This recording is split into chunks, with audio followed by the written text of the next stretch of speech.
For 12 years, Malcolm Wilkerson stayed away from his family.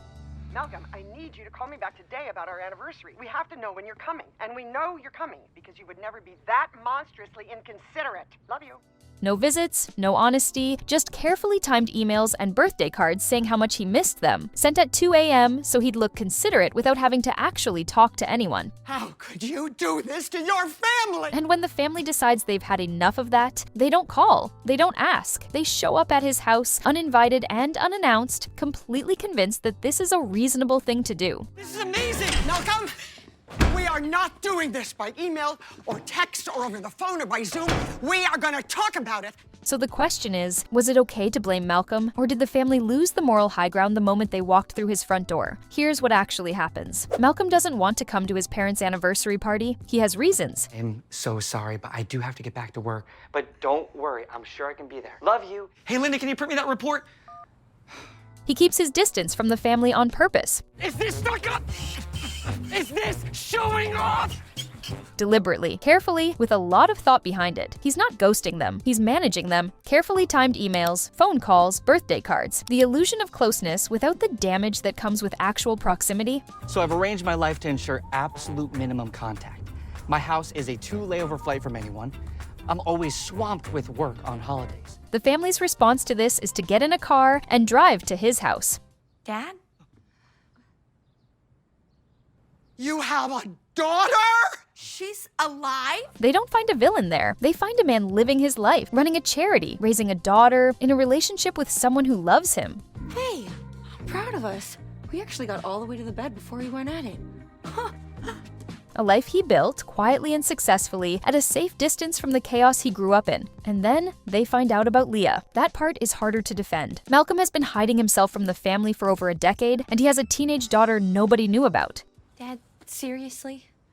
I can take Mom being crazy, but that's only because you're not.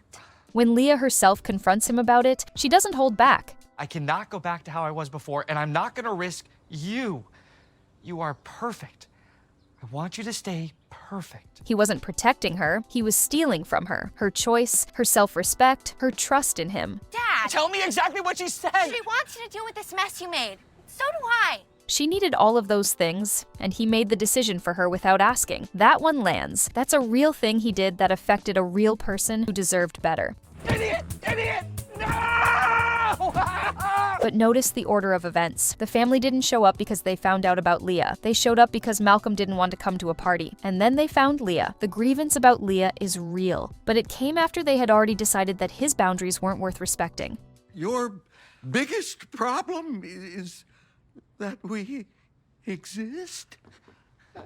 Malcolm himself says it. You insisted on barging in on my home, okay? Without an invitation. So you can at least give me the courtesy to explain myself. Malcolm doesn't stay away because he hates his family. He stays away because he likes himself better when he's not around them. I speak fluent Spanish. I know how to say quesadilla. I don't know, it sounded like you said quesadilla. Oh, no. You got quesadilla. Calmer, more patient, less angry. 2 seconds around them, and he reverts to who he was at 15. You made me do this! Malcolm. This family's non-stop antisocial behavior and mindless belligerence and myopic priorities are toxic to me! And the results of staying away speak for themselves. He runs a charity that feeds people. He's raising a daughter on his own, and he's the kind of father who actually shows up. Let's go to dinner tonight. Me and you. All right, they still have Zombie Massacre 3. We can play, and tomorrow we'll compare nightmares. That sounds great. I'm really looking forward to it. Everything he built away from the chaos. Was he supposed to sacrifice that just to make the family feel better about his proximity? There's also the small matter of what the family actually put him through. Lois told him, and meant it. And then you become governor of a mid-sized state, and then you become president. What? Not as a joke, as a plan, as the thing she expected from him because of who he was. You expect me to be one of the greatest presidents in the history of the United States.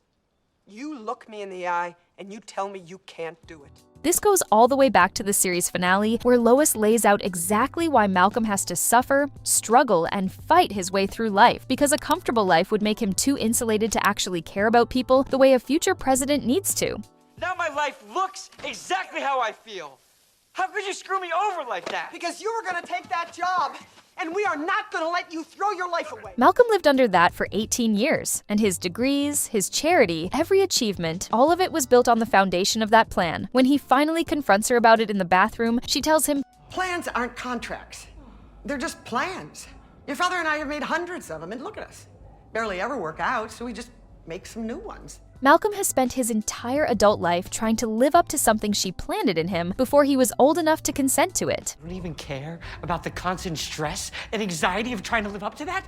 And nobody in that family ever stopped to ask if that was fair. And then there's Dewey. Dewey is a renowned musician who tours the world and speaks French now. I spend so much time touring in different cities. Sometimes I don't know where I am. And then Dad calls.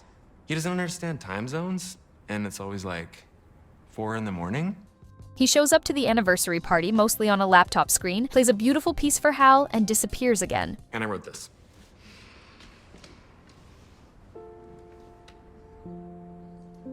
Nobody says a word. No one calls Dewey out. No one asks why he couldn't make it in person. No priority list. No guilt trip. No uninvited visit to wherever he currently is. Malcolm keeps his distance and gets over a decade of accumulated resentment. Dewey does essentially the same thing and gets a standing ovation. It's worth asking why. But here's the moment that cuts through all of it. Francis and Pyama are expecting after years of trying. Yes, we're having a damn baby. How can you still be so fixated on your mother? Because it's making me nuts! And Lois has been ice cold to Francis the entire time. Move me up one! That's not how the list works. You're only doing this because you get some sort of sick thrill out of making me feel small! That's it! Dismissive, distracted, too consumed by the party and her priority list to give him the reaction he came for. From the outside, it looks like she doesn't care. And then he finds little bunny baby booties in her shopping bag. Already bought, already there, without a word to anyone. Booties? Little bunny booties? Little bunny baby booties for your little bunny baby grandchild? When Francis catches her, she immediately tries to play it off. She can return them, it's nothing. And then she asks him to drop it and walks away. That's Lois. She has always been there, in every overcrowded, chaotic, suffocating expression of it. But letting someone see that she cared, that it got to her, that she went out of her way, that's a different thing entirely. So she bought the shoes and said nothing. What you make of that is up to you. So was it okay to blame Malcolm? Keeping Leah from the family lands as a real grievance? That was his call to make about someone else's life, and it had consequences. But showing up at his house uninvited, demanding he come to a party, the idea that he owed them his presence simply because they're his family, that's a different thing entirely. Malcolm isn't a villain. He's someone who figured out what he needed to survive and paid for it with everyone else's feelings. The bathroom scene at the end says everything. You're a good father. You're a good man.